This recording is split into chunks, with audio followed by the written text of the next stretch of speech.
Bonjour à tous et merci d'être sur mes pages dans les réseaux sociaux. Merci de me suivre, merci de m'encourager. Alors, comme je vous l'ai promis, je vais partager avec vous les textes extraits de mon tout premier recueil de poèmes intitulé La Symphonie Mozart que j'ai publié aux éditions Edilivre. Ce recueil me tient particulièrement à cœur parce que c'est mes tout premiers textes que j'ai écrits quand j'étais au lycée, quand j'étais en fac, ma vie d'étudiant à l'ENS et autres.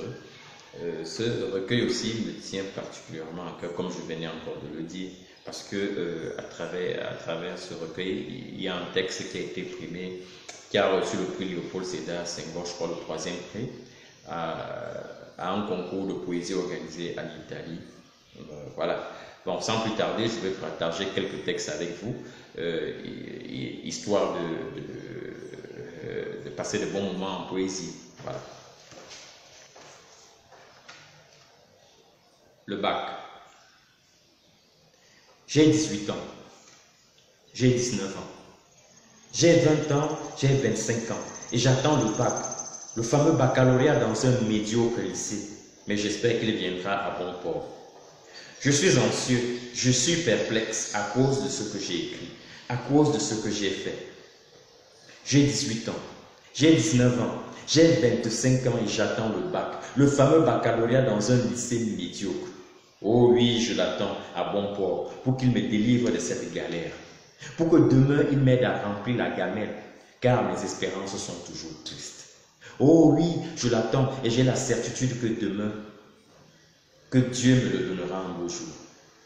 J'ai 18 ans, j'ai 19 ans, j'ai 20 ans, j'ai 25 ans et j'attends le bac, le fameux baccalauréat dans un lycée médiocre.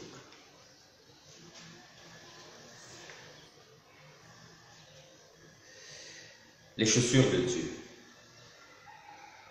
Les chaussures de Dieu, je les vois cirer tous les 7 jours avant que le crépuscule ne se mêle à la clarté des jours douteux de Yaoundé. Elles vont de temps en temps là où l'espoir a perdu sa vivacité, là où dire des prières semble mort, là où le pélican règne comme une vérité de la palisse. Les chaussures de Dieu, je les vois cirer comme ces beaux souliers que ma mère m'achetait pour Noël.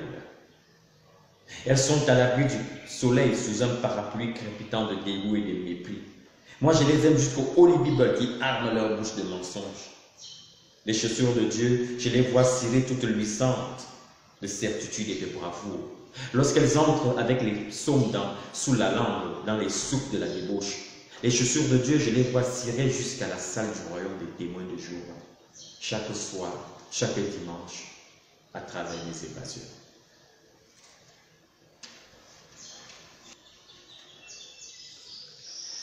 Le lac Tchad. Le lac Tchad est en train de mourir. Le lac Tchad est en train de tarir. C'est sûr que nos enfants qui naîtront demain ne connaîtront jamais le bon goût de ces poissons.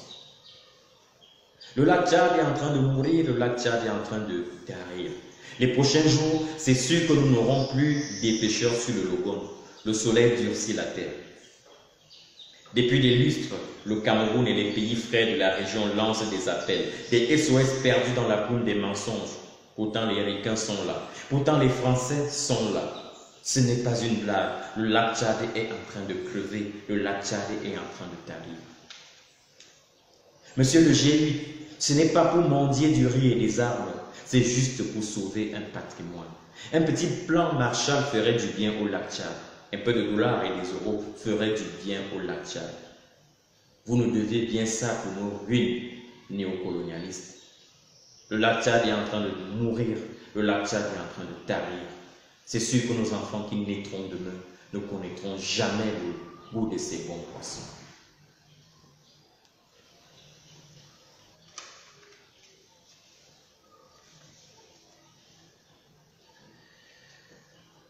Le maire. Le maire de la ville, c'est un petit tombe-de-là. Aujourd'hui, il a l'air content. Il s'est tellement saoulé la gueule avec du bon whisky qu'il a décidé de faire un bon discours à la communauté. Tout le monde va l'écouter les oreilles tendues comme la corde d'un arc. Non, aujourd'hui, il ne menacera personne. Il parlera juste du beau temps. qu'il fait. Du beau temps qu'il amène à son goinfré avec du rôti de porc et de gros morceaux de poulet. Il ne dira rien de bon, mais ses paroles vont quand même susciter des applaudissements. Le maire de la ville, c'est un petit homme bedonnant qui a fait conçu une piste qu'il appelle route et qui se vante d'être une autorité pas comme les autres, une autorité qui prend tout et sème la pagaille.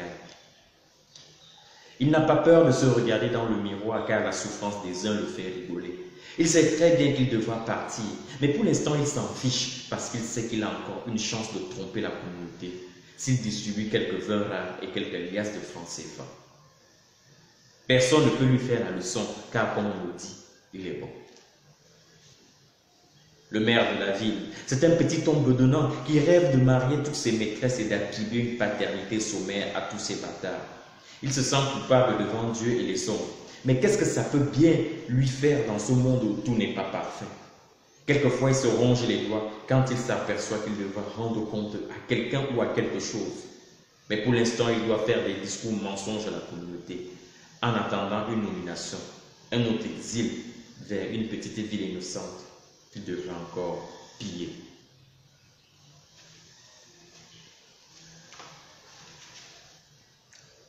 La femme. La femme, elle est comme la poésie.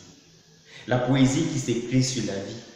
La naissance se grave en elle avec des étincelles de tendresse et son cœur s'articule sur des mots qui tissent pour l'éternité le vent du plaisir.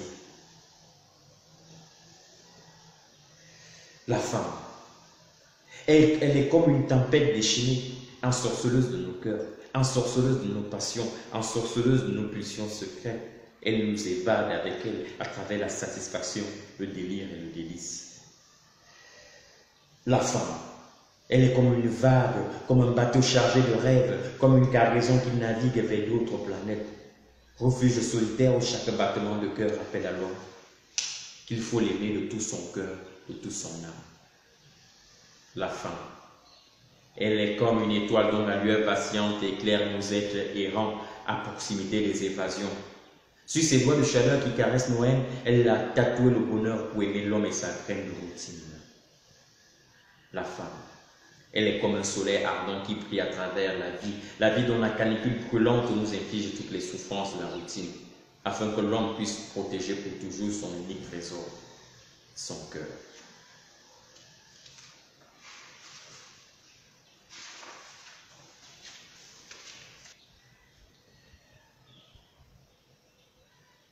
Serre-moi dans tes bras. Serre-moi dans tes bras, serre-moi contre toi. Raconte-moi une petite histoire. Je suis fou, je suis malade, je t'écoute. Serre-moi dans tes bras, serre-moi contre toi. Crie mon amour, crie ma tendresse. Je suis fou, je suis malade, je t'écoute. Serre-moi dans tes bras, serre-moi contre toi. Écoute Céline Dion avec moi. Écoute Khaled avec moi. Je suis fou, je suis malade, je t'écoute. Serre-moi dans tes bras, serre-moi contre toi. La nuit tombe, le jour disparaît. C'est fou ce que j'ai peur quand tu t'éloignes. Je suis fou, je suis malade, je t'écoute. Serre-moi dans tes bras, serre-moi contre toi. Embrasse-moi, laisse le soleil rayonner notre amour, dessine nos folies sur tes flammes. Je suis fou, je suis malade, je t'écoute. Merci d'avoir écouté ces textes. J'espère que les textes de la symphonie, extraits de la symphonie Moussa vous ont plu. N'hésitez pas à commander le recueil. Je vais laisser des liens et mes contacts. Laissez aussi des commentaires. Pour critiquer, pour apprécier, ça dépendra de vous. Et rendez-vous à la prochaine séance où je vais vous lire un autre de mes recueils de poèmes bientôt, comme je vous l'ai dit. Alors passez une excellente journée ou une excellente soirée, ça dépendra quand vous allez écouter ceci. Et infiniment, encore merci. Merci.